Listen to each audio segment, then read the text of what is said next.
여래전 여자 탤런트가 상당한 재벌가의 며느리가 되면서 많은 화제를 낳습니다. 동료 연예인들도 부러워하고 일반인들도 야 정말 좋겠다 하면서 선망의 대상이 되었습니다. 왜냐하면 일반인들은 드라마에서나 볼 수 있는 궁전 같은 저택에서 아무런 걱정 없이 모든 것을 누리며 살기에 사람들은 부러워했던 것이죠. 그런데 누구보다 행복하게 살 줄 알았던 그가 이혼을 하게 됩니다. 원인에 대해서는 많은 루머가 있지만은 그가 사석에서 이런 말을 했다고 합니다. 나는 여러분들이 생각하는 궁전 같은 데서 산 것이 아니고 창살 없는 감옥에서 살았습니다.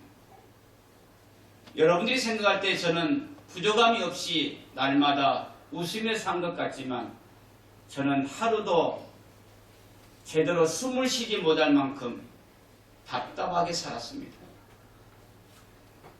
우리가 생각하는 것과는 너무 다른 말이잖아요. 저는 그 얘기를 들으면서 생각해 보았습니다. 행복이라고 하는 것은 육신이 편한 것이 아니고 마음이 편해야 되는구나. 사람의 마음의 기쁨은 좋은 환경에서 오는 것이 아니고 좋은 관계에서 오는구나 하는 것을 다시 한번 생각해 보았어요. 그렇다고 하면 여러분들도 육신의 편안함을 부러워하지 말고 마음의 평안을 찾아가는 여러분이 되기를 축원합니다. 좋은 집을 두려워하지 말고 좋은 가정을 좋아해야 됩니다. 그렇다면 신앙생활도 마찬가지입니다. 아무리 좋은 환경과 시설을 갖춘 교회라도 마음이 편하지 않으면 그것은 천국이 될 수 없습니다. 우리 교회는 행복이 넘치는 교회가 되기를 축원합니다. 그러면 어떻게 해야 될까요? 오늘 본문을 통해서 정말 우리가 잃어버린 심령의 기쁨이 회복되려면 어떻게 해야 되는지 몇 가지 상고해 보면서 은혜를 나누려고 합니다. 오늘 본문에 보면 제가 조금 전에 읽었던 너무너무 좋은 말씀이 나옵니다. 26절. 우리 한번 다 같이 읽겠습니다. 26절. 읽은 분들은 이런 일이 있을 거예요. 시작. 예루살렘에 큰 기쁨이 있었으니 이스라엘 왕 다윗의 솔로몬을 때로부터 그러한 기쁨이 예루살렘에 없었다. 아멘. 여러분 이렇게 읽었어요. 예루살렘에 큰 기쁨이 있었으니 이렇게 읽었어요. 그렇죠? 저는 이렇게 읽어요. 예루살렘에 큰 기쁨이 있었으니 이렇게 읽어요. 또 모르는 분은 똑같은 말이잖아요. 아이고 달라요. 기쁨에도 크기가 다른 거예요. 그런데 얼마나 좋은 말씀이냐. 솔로몬 이후로부터 이렇게 큰 기쁨은 처음이었다는 말이에요. 우리에게 적용해 본다면 내가 신앙생활 한 지 지금 수십 년 됐는데 올해처럼 이렇게 큰 기쁨을 누린 적은 처음인 것 같다고. 아멘 한 분들은 찾아올 거예요. 할렐루야. 정말 올 한 해에 여러분들 신앙생활에 기쁨이 있고 즐거움이 있고 야 이것이 천국이구나 하는 그런 은혜가 있기를 축원합니다. 그렇다면 이 기쁨이 어떻게 찾아왔을까요? 5절 말씀 30장 5절 다 같이 한번 읽겠습니다. 5절 빨간 글씨만 읽겠습니다. 시간상 시작. 이 큰 기쁨의 출발점은 어디서부터 시작되느냐? 6월절을 회복할 때 6월절을 다시 지키기 시작했더니 예루살렘의 큰 기쁨이 찾아왔다는 겁니다. 여러분 6월절이 뭡니까? 애굽에서 종살이하던 이스라엘 백성들을 하나님께서 가나안 땅 가는 하나님의 백성으로 삼아주시기 위해서 마지막 10번째 재앙을 내렸습니다. 그게 뭐냐면 장자 죽음의 재앙이에요. 바로의 장자로부터 짐승의 첫 새끼까지 애굽의 전역에 다 죽음이 찾아왔습니다. 모든 가정에 통곡이 일어났어요. 일어나 보니까는 다 죽어 있는 거예요. 짐승의 첫 새끼까지. 그런데 반대가 있습니다. 그 통곡과 비통과 슬픔 속에 그 죽음이 내리지 않는 가정이 있었는데 그 가정이 어디냐? 어린 양의 피를 문설주에 바른 가정이었어요. 좋은 집은 임하지 않고 가난하게 사는 집에 임한 게 아닙니다. 많이 배운 사람의 집에는 임하지 않고 못 배운 사람 집에 임한 것이 아닙니다. 딱 하나입니다. 양의 피가 있느냐 없느냐예요. 그러니 죽음의 재앙이 넘어간 이스라엘 백성들은 놀랐을 거 아니에요. 야, 어떻게 바로의 장자도 다 죽어나갔는데 우리들은 이 죽음을 면했을까? 이 어린 양의 피 때문이고요. 그걸 생각할 때마다 여러분 뭐가 났겠어요? 야, 이 은혜가 크도다. 그래서 더 패스오버, 넘어갔다, 지나갔다 이런 말이에요. 그 죽음의 재앙이 찾아오지 못하고 임하지 않고 넘어갔다는 말이에요. 그래서 예수 그리스도가 이 땅에 오실 때에 이렇게 말합니다. 보라, 세상 죄를 지고 가는 어린 양을 보라. 다시 말하면 이스라엘 백성들이 유월절이 회복될 때에 다시 지킬 때에 기쁨이 임한 것처럼 우리들의 심령의 기쁨이 어디서 잃어버렸느냐? 십자가의 은혜, 구원의 감격을 잃어버렸기 때문에 그래요. 우리가 지난날 기뻐했던 것은 지금보다 잘 살아서 기뻐했던 것이 아닙니다. 어쩌면 형편은 지금보다 더 어려웠어요. 그러나 그때는 십자가만 바라보아도 내게는 기쁨이 있었고 어떤 어려움이 와도 주님만 생각하며 우리는 힘을 얻었던 거예요. 거기에 기쁨이 왔던 겁니다. 그런데 뭡니까? 형편이 나아지니까는 우리 안에는 십자가가 사라지기 시작한 거예요. 구원의 은혜와 감격보다는 세상 것이 들어오기 시작한 거예요. 거기서 우리는 구원의 기쁨을 잃어버린 겁니다. 우리는 누구 때문이라고 뭐라고 타다는데 그게 아니에요. 여러분 진실로 여러분 한번 생각해 보세요. 옛날에는 주님 찬송을 불렀으면 우리는 기뻤습니다. 옛날에는 부흥회 때도 어땠어요 여러분? 지금 들으면요 별 재미없어요. 왜? 장경동 목사님보다 웃기지 않았거든요. 근데 그때는 조금만 웃은 얘기해도 막 웃었어요. 근데 요즘 부흥사들이 없습니다. 왜 그런지 아세요? 웃기려고 아무리 해도 안 웃는데. 세상이 변한 것이 아니고 성도들의 마음이 강팍해집니다. 주님보다는 세상이 들어오기 시작합니다. 십자가만 바라봤던 우리들이 이제는 세상을 바라본 거예요. 그래서 그 구원의 감격을 잃어버리니까 내 마음에 있었던 주님으로 인한 기쁨이 사라지기를 시작한 거예요. 이스라엘 땅에 왜 큰 기쁨이 찾아왔느냐? 다른 게 아닙니다.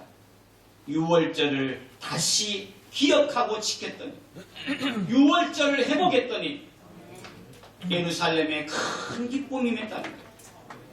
사랑하는 성도 여러분, 정말 여러분의 신앙생활에 기쁨이 있기를 원합니까? 주님의 은혜를 회복하는 여러분 되기를 축원합니다. 성격 좋은 사람을 택한다면 구원받을 자격이 우리에게는 별로 없어요. 욕하는 게 아니라 목사 닮아서 그런지 정말 성격 대단해요. 감은 좋은 사람 택한다 그러면 죄송하지만 그것도 별로 없어요. 들여다보면 감은 내놓을 만한 집이 별로 없어요. 그럼에도 불구하고 우리가 하나님의 자녀가 된 게 뭡니까? 남보다 의로워서가 아닙니다. 남보다 성품이 좋아서가 아닙니다. 하나님이 전적인 은혜라는 거예요.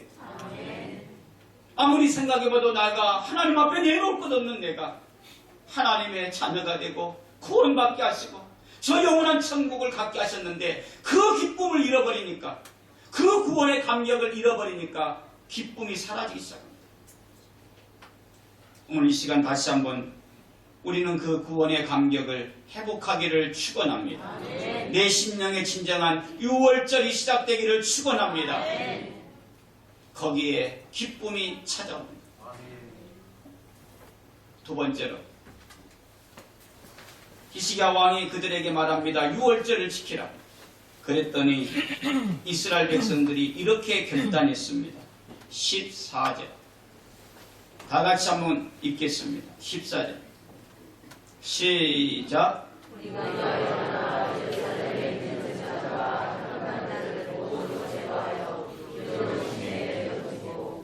그러자 뭡니까? 하나님이 있어야 될 자리에 우상이 들어온 거예요. 하나님 앞에 제사하고 하나님 앞에 향을 올려드려야 되는데 우상에게 올린 거예요. 그러자 그들은 유월절을 지키기 위해서 뭡니까? 하나님 대신에 찾아온 모든 것들을 다 오늘 보니까 모두 제거하여 기드론 시내에 던진 겁니다. 여러분, 구원의 감격은 회복해야지. 그래서 회복되는 게 아니에요. 구원의 감격을 회복하려면 환경을 바꿔야 됩니다. 하나님의 자리에 다른 것이 들어온 것을 제거해야 되는 거예요. 부부관계도 마찬가지입니다. 내가 당신만 사랑할게. 이젠 당신만 바라볼게. 그래서 되는 게 아니에요. 저쪽에 있는 사람을 정리해야 되는 거예요. 이해가 돼요? 정리하기 싫어요? 부부가 온전히 관계가 회복되려면 다른 관계를 끊어야 되는 거예요. 마찬가지입니다. 하나님 앞에도 불평을 달고 다닌 사람과 동행하면 여러분 절대 찬송을 찾을 수 없어요. 신앙생활에 방해되는 것을 제거하지 않으면 열심을 회복할 수 없어요. 세상을 좋아하는 마음을 버리지 않으면 구원의 감격을 되찾을 수 없다는 말이죠. 그래서 오늘 이스라엘 백성들이 뭡니까? 그래 우리가 유월절을 지키자. 유월절을 지켜야지. 그런 것이 아닙니다. 하나님 자리에 대신은 모든 것들을 다 제거하고 기드론 시내에 던져버린 거예요. 이 시간이 그런 시간이 되기를 축원합니다. 이전에는 더 어려워도 하나님을 더 사랑했잖아요. 지금보다 더 안 좋은 환경에서도 하나님 앞에 엎드렸잖아요. 그게 제가 가끔 얘기해요. 속상해요. 연탄 뗄 때는 그 추운 데서 올골 떨어도 방 안에 물이 얼어도 새벽기도 나왔어요. 근데 지금은 보일러 설설 트니까는 눈 뜨니까 9시네요. 그럽니다. 저 기도하잖아요. 목사님, 하나님, 보일러 중간에 서게 해주십시오. 웃을 일이 아니에요. 애 1명, 2명 얻고도 나왔습니다. 애가 가만히 있나요? 말씀드리려고 조용히 이랬어요. 죄송합니다. 지금은 애 앉혀놓고요. 오빠들끼리 카톡하고 놀고 앉아있어요. 이러니 어떻게 신앙이 회복되냐고요. 이러니 교회 다니도 무슨 기쁨을 찾냐 이 말이죠. 멀어도 예배 시간 늦지 않아 보려고 얼마나 준비하고 나왔어요. 지금은 차가 있어도 다 시간 맞춰오잖아요. 말씀 하나 더 들으려고 눈빛이 살아있어요. 지금 미안하지만 그러고 뭐가 회복되냐는 말이에요. 내가 하나님을 그만큼 사랑하지 않는데 환경의 문제가 아닙니다. 주님을 사랑하는 마음이 사라져버리니 그 기쁨이 어디 있냐는 거예요.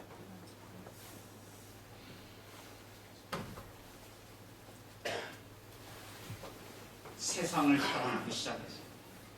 병든 것은 거기서 시작된 거예요. 왜 우리가 지난날에 그랬을까? 한 가지입니다. 여러분의 심령이 하나님과 멀어져 있다는 말이에요. 오늘 새해 첫 주일입니다.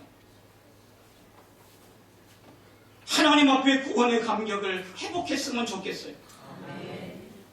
그래서 하나님께서 야곱에게 베델로 올라가라고. 그때에 어떻게 했느냐? 창세기 35장 4절입니다. 제일 밑에 것만 읽겠습니다. 시작. 자신에게 있는 모든 이방 것들을 상수리 나무 안에 묻었어요. 묻어버리고 떠난 거예요. 그러자 5절 말씀 다 같이 읽겠습니다. 시작.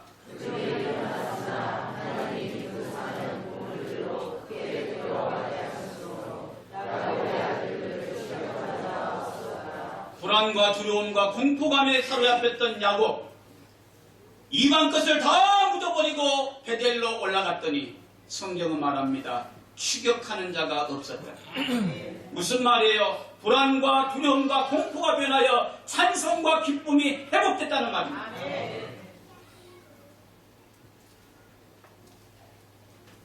심령의 기쁨이 회복되기 원합니까? 구원의 감격이 회복되기를 축원합니다. 그리고 하나님 대신 들어온 자의 것을 제거해야 되는 거예요.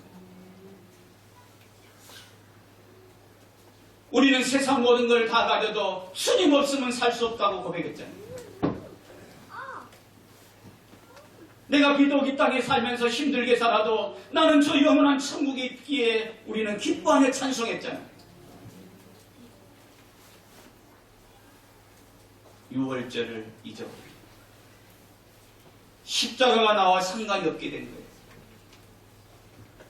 그래서 우리는 그 기쁨을 잃어버린 거예요.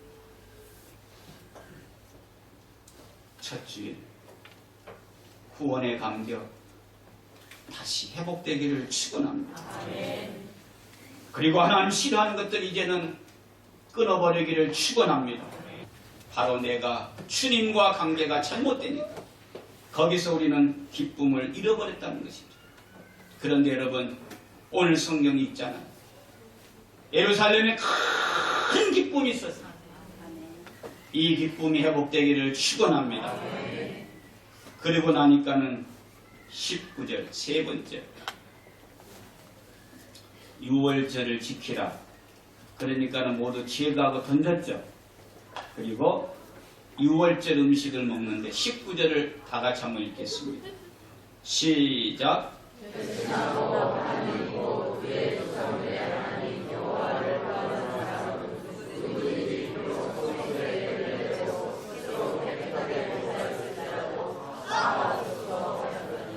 예, 집에 가서 읽어보시고요. 자, 이런 뜻입니다. 그래서 이제 6월절을 지키라. 그러니까 백성들이 다 환경을 정리했죠. 그리고 6월절을 지키고 음식을 먹는데 오랫동안 안 하다 보니까는 성결하게 하고 6월절 음식을 먹어야 되는데 생각 없이 그냥 먹은 거야. 왜 그래요? 오랫동안 6월절을 안 지키다 보니까 이게 까먹어버린 거야. 그러니까 하나님 앞에 이게 어떻게 돼요? 이제 부정한 게 되는 거야. 그때 히스기야가 기도하는 겁니다. 하나님, 이들이 6월절을 지키려고 이렇게 했는데 알지 못해서 성결하지 않은 채로 먹었습니다. 그랬을지라도 깨끗하게 못했을지라도 저들을 탓하지 마십시오. 사해 주십시오 하고 기도한 거예요. 이해가 되시죠? 그랬더니 놀라운 일이 일어났습니다. 20절 다 같이 읽겠습니다. 20절 시작.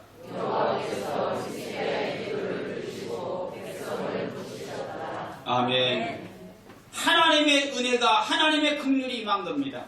그래 너희들이 이제 6월절을 회복하려고 하는구나. 비록 너희들이 성결하게 먹지 않았을지라도 내가 히스기야의 기도를 듣고 너희들을 탓하지 않겠다. 백성들의 고치셨더라. 할렐루야. 우리가 기쁨이 회복되려면 이 기도의 능력이 회복돼야 돼요. 지난날 제가 자랑하는 것이 아니라 얼마나 우리가 기도한 대로 하나님 응답해 줬어요. 어느 분은 4대 독자인데 딸을 낳았어요. 그것 때문에 계속 힘들어요. 싸우고 이혼될 거야. 목사님 아들 놓기도 기도했어요. 아들 낳았어요. 다 낳기 때문에 필요 없는 건 안 와. 그뿐입니까? 병원에서 10%만 해도 위험한데 90%라는데 염색체 검사 다 했잖아요. 가족들까지 다 와가지고 너 어떻게 감당하려고 그 애를 놀라 그러냐. 치우라고 그랬잖아요. 제가 그랬어요. 나야 돼.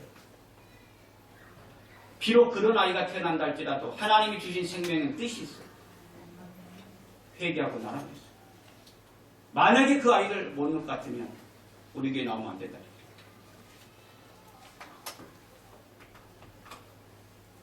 그가 말합니다. 이제 한 7개월 넘어간 거예요. 이제 위험한 거예요. 3개월 동안 제가 얼굴 봤잖아요. 예배를 드려도 멍해요. 이해가 돼요. 여러분 말이 그렇지. 하루하루가 출산이 가까운 것이 두려운 거예요. 그걸 바라보는 목사는 마음이 편하겠어요. 정말 많이 하나님 앞에 울고 기도했어요. 제가 며칠 전 이천을 지나갔습니다. 내가 여기 지나갈 때 전화 받았다. 울며 전화했어요. 목사님, 애 딱 놓으니까 손가락 발가락도 세고 평생 감사하겠다.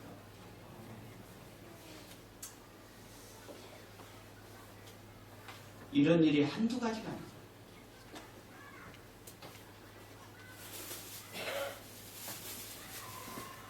구도 나가지고 도망다니고 신방을 갔는데 마당에 뭐가 쌓여있어요. 뭐냐니까 짐을 못 풀어놓는 거예요. 보증금을 못 내요.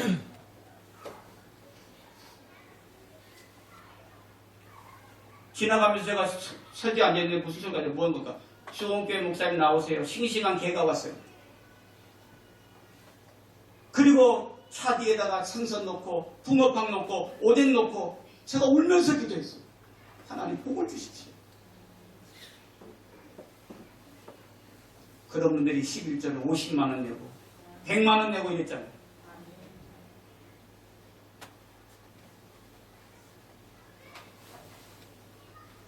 왜 그 기쁨을 잃었는데?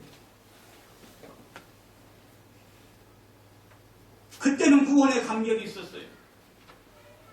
하나님만 사랑하겠다는 마음이 있었어요. 그리고 목사가 가르친 대로 순종했어요. 그런데 먹고 살만하고 좋아지니까 우리 회복하려고 가르칩니다. 두 가지가 바뀌었어요. 옛날 삼각교회 때 우리 교회 회의한 적이 어디 있어요? 그러니 목사가 기도해도 이제는 여러분에게 나타나지 않나요?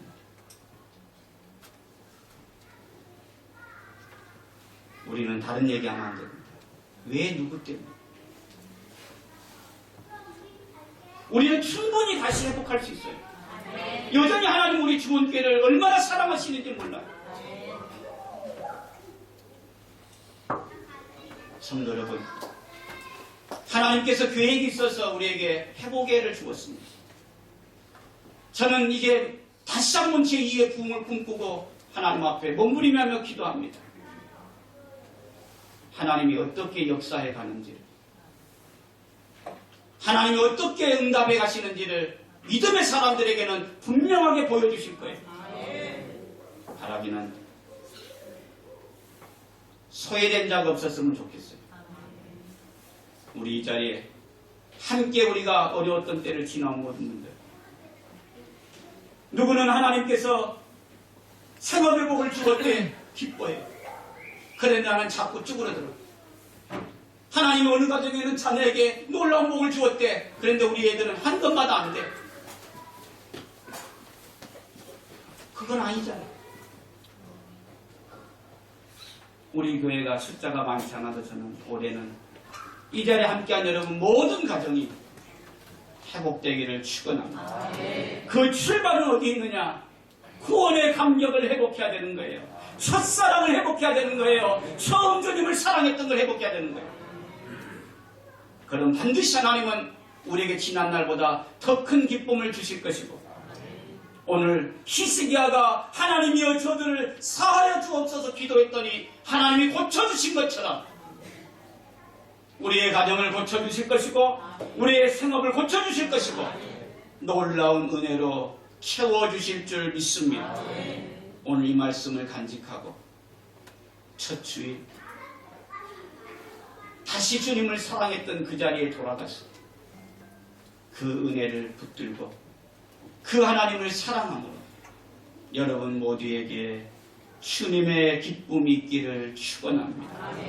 그래서 교회는 한숨소리가 나는 것이 아니고 찬송소리가 나야 되고, 다투는 소리가 아니고 웃는 소리가 나야 되고요. 이것은 지옥의 모형이 아닌 천국의 모형이 되어야 될 줄 믿습니다. 그래서 지나가던 사람도 이게 뭔 좋은 일이 있길래 이렇게 웃는 거, 그것이 바로 교회의 영향력이에요. 그것이 바로 교회의 모습이에요. 그 출발은 바로 여러분의 기쁨이 회복되어야 되는데, 그것은 순수했던 처음 사랑, 하나님의 은혜가 회복될 때에 이루어지게 될 줄 믿습니다. 그 은혜가 함께하는 올 한 해가 되기를 주의 이름으로 축원합니다.